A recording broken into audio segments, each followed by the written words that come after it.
بسم الله الرحمن الرحیم. ګران محصلینو السلام علیکم ورحمت الله وبرکاتو.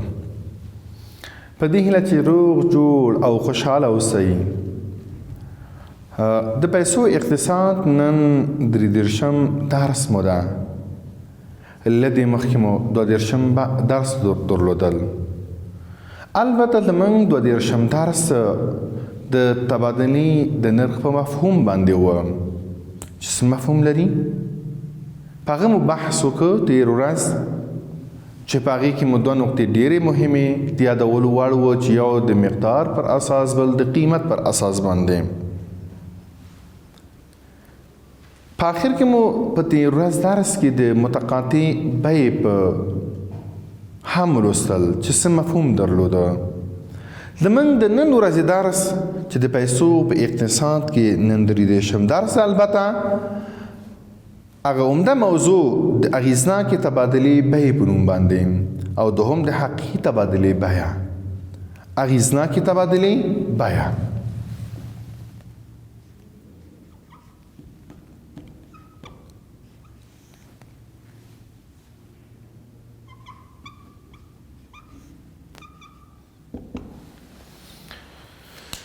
د اغېزناکې تبادلې بیه څه مفهوم لري؟ د اغېزمنې تبادلې محصلینو که تاسې لږ د سلاید ته متوجه شئ،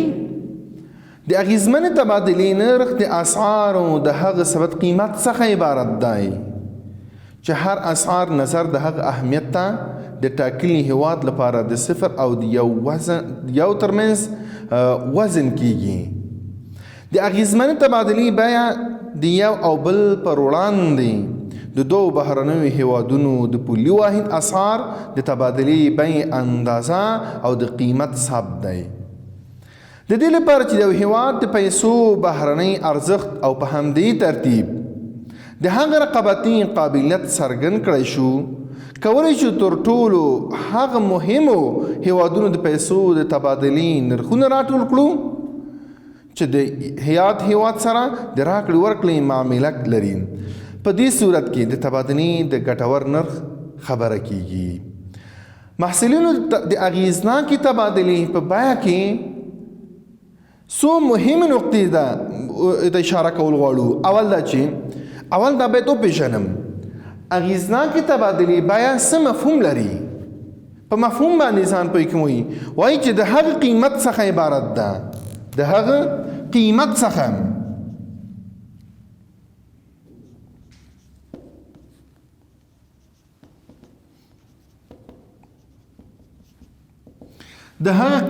عبارت ده چې هر اسعار ته د هغه د قیمت د ټاکلي هیواد لپاره د صفر او یو ترمنځ وزن کیږي. د هغه قیمت څخه عبارت ده چې هر اسعار چې وي هر اسعار ته د هغه قیمت نه د ټاکلي د هغه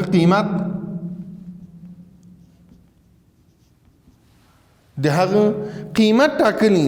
هیواد لپاره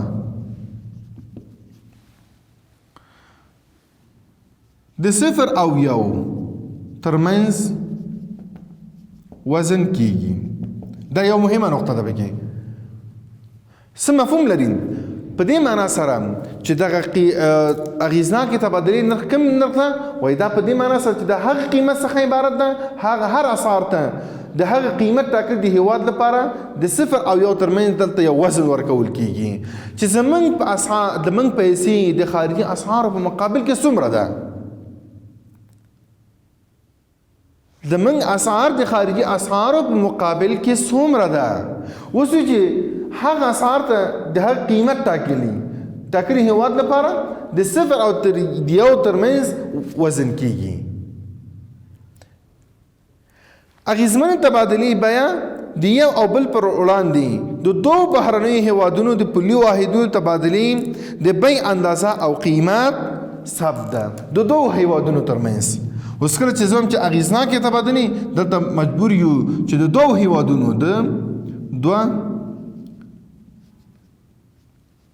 هیوادونو د دوو هیوادونو کوم اسعار چې وجود لري د دوو هیوادونو ترمنځ کوم اسعار وجود لري یا د دغه پولي واحدونو هغه کوم تبادلې بیه اندازه او قیمت ثبت ده د دوو هیوادونو هغه کوم پولي واحد وجود لري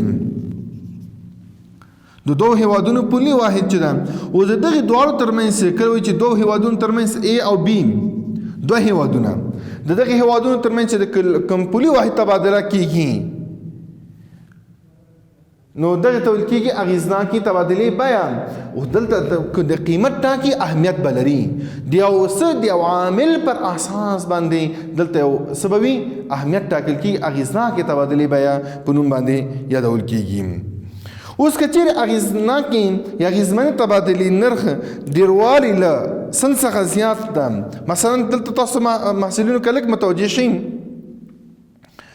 موږ وایو چې د اغیزمنې تبادلې بیه د یو او بل پر وړاندې د دوو بهرنیو هیوادونو د پولي واحد اسعار د تبادلې بیې اندازه او د قیمت ثبت ده دا خو یوه خبره پکې وشوه اوس کله چې زه په دې باندې بحث کوم اوس که چیرې وایي چې اغیزمنې تبادلې نرخ ډېروالی له سل څخه زیات د داخلي پیسو د سل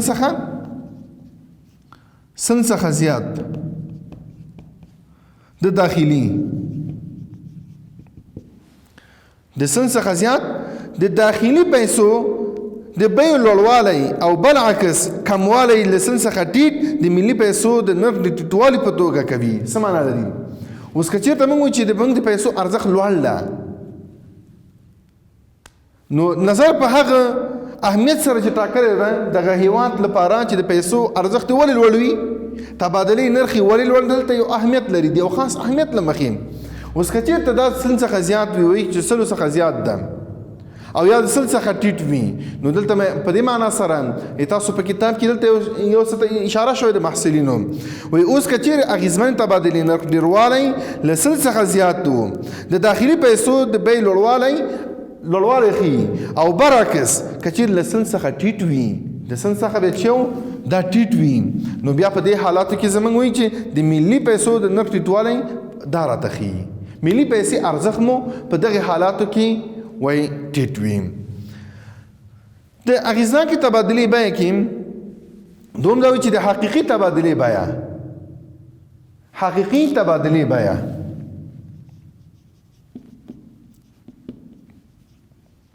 د نوم څخه معلومیږي حقیقي تبادلې بیه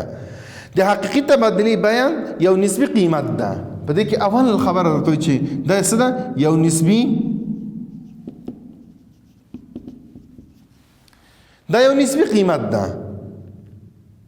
د داخل او خارج ترمن تبادلې وړ توکو د تبادلې نسبت ښیي اوس وایي چې څه راته ښیي دا وایي چې د داخل او خارج دو نقطې داخل او خارج د داخل او خارج ترمنځ د تبادلې وړ توکو د تبادلې نسبت ښیي ترمنځ د تبادلې د دې دواړو ترمنځ کوم تبادله ده د تبادلې چې وړ توکي د تبادلې وړ توکي هغه د تبادلې نسبت ښیي د تبادلې نسبت ښیي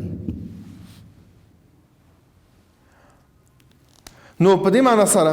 دغه مقیاس معمولا د یو هیواد د اخیستلو د قدرت د قضاوت لپاره استفاده کیږي همیشه لپاره دغه مقیاس موږ وایو چې حقیقي تبادلې بیه د چی لپاره د یو هیواد د اخیستلو د قدرت او قضاوت لپاره استفاده کیږي په دې ترتیب چې د حقیقي تبادلې نرخ په ډاګه کوي څه راته ښیي حقیقي تبادلې نرخ څه په ډاګه کوي حقیقي تبادلې نرخ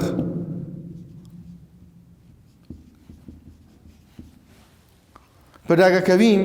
چې د یو هیواد څومره صادراتي توکو ته اړتیا لري څومره صادراتي توکو ته اړتیا لري د یو هیواد څومره صادراتي توکو ته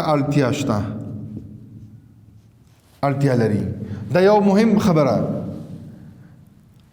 څو وارداتي توکي د یو واحد ترلاسه کړی شو څو د وارداتي توکو یو واحد ترلاسه کړی شي د حقیقي تبادلې په نرخ کې تغیرات د یو هیواد بین المللي رقابت په قدرت کې د تغییر سبب کیږي د حقیقي تبادلې په نرخ کې لنډمهاله تغیرات عموما د اسمي تبادلې په نرخ کې د تغیراتو له امله وي او د یو هیواد په اقتصادي مؤثریت او مدت کې بدلونونه د حقیقي تبادلې په اوږدمهاله بیو کې د تغییر لامل ګرځي څو مهم نقطې اوله چې موږ چې حقیقي تبادلې نرخ په ډاګه کوي چې د هیواد څومره صادراتي توکو ته اړتیا شته څومره صادراتي توکو ته اړتیا شته ده له بل طرفه ویل کېږي چې کله موږ صادراتي توکو ته اړتیا لري وایي چې څومره وارداتي توکو په واحد به ترلاسه کړو څومره وارداتي توکي ترلاسه کړي موږ دوی چې کله چې زه یو مثلا موږ په خپل هیواد کې موږ همیش لپاره هغه څه ته ضرورت لرو وارداتي اجناس ته ضرورت لرو اوس کله چې موږ واردات کوو دلته نو په هغه صورت کې زموږ د حقیقي تبادلې بیه د هغه هیواد لپاره لوړ وي او د هیواد څومره صادراتي توکو ته اړتیا وي نو موږ چې د هغه هیواد نه چې موږ ته صادریږي مثلا د ای هیواد نه موږ ته صادریږي نو څومره ورته اړتیا لیدل کیږي نو په دغه اساس باندې نو دا د حقیقي تبادلې نرخ موږ ته دغه شان راپخي تر څو وکولی شو د دغې لارې نه موږ تبادله وکړو نو په دې معنا سره چې د حقیقي تبادلې بیه یو نسبي قیمت ده دا یو نسبي قیمت ده د داخلي او خارجي اسعارو ترمنځ تبادلې وړ توکي تبادلې نسبت موږ ته راښيي چې موږ د داخلي او خارجي ترمنځ د دوو هیوادونو ترمنځ چې کله کومه تبادله کوو د دغې تبادلې نسبت موږ ته راښيي چې موږ څومره نسبت هغه ده موږ څومره واردات لرو او څومره صادرات لرو د دغې ترمنځ هغه نسبت موږ ته راښيي یعنی حقیقي تبادله یو نسبي قیمت شو او د داخلي او خارجي ترمنځ د تبادلې د وړ توکي هغه تبادلې نسبت موږ ته راښيي چې څومره دا هیواد د هغه هیواد په نسبت باندې څومره یې تبادله کړې ده نو محصلینو دا زموږ د نن ورځې درس په نن ورځ کې په دوو مهمو نقطو باندې مو بحث درلودل اول د اغېزناکې تبادلې بیه هغې کې موږ چې اغېزناکې تبادلې بیه د هغه قیمت څخه عبارت ده یعنی هغه اسعار ته د هغه قیمت ټاکلي هیواد لپاره د صفر او یو ترمنځ وزن کیږي چې دلته ولې اغېزناکه ده حتمن دلته یو اهمیت لري د یو اهمیت له مخې دغه قیمت ته یا د خارجي اسعارو ته یا هغه اسعار چې د تبادلې نرخ لوړ وي د یو اهمیت له مخې نه دلته حتمي ده چې یو اهمیت باید لري او د هغې له وجې نه د دې نرخ لوړ ټاکي وایي چې کله د دوو هیوادونو ترمنځ پولي واحدونه تبادله کوو د ای او د بي دوو هیوادونو ترمنځ نو حتما ولې د ای هیواد د بي هیواد په نسبت باندې لوړ ده ولې د بي هیواد د ای په هیواد په نسبت باندې تبادلې نرخ لوړ ده وایي ځکه وایي دلته د اهمیت له مخې سره وایي دغه تبادلې نرخ سره توپیر لري او اغېزناکه اهمیت له مخې دغه تبادلې قیمت راښيي دوم د حقیقي تبادلې بیې کې مباحث وکړه وایي ام الوصل چې دا یو نسبي قیمت شو د حقیقي تبادلې بیه دا یو نسبي قیمت شو خو څه رقم نسبي قیمت وایي داخلي او خارجي ترمنځ د تبادلې وړ توکي تبادلې موږ ته دا نسبت موږ ته راښيي چې د دواړو ترمنځ دغه نسبت څومره ده حقیقي تبادلې نرخ دا په ډاګه کوي چې د هیواد څومره صادراتي توکي ته اړتیا ده او څومره وارداتي توکي ترلاسه کولی شي نو محصلینو دا زموږ د نن ورځې درس تر بل ورځې چې ستاسو درانه حضور ته حاضرېږم په لوی الله مسپارم تل اباد او خوشحاله اوسئ له توجه څخه مو مننه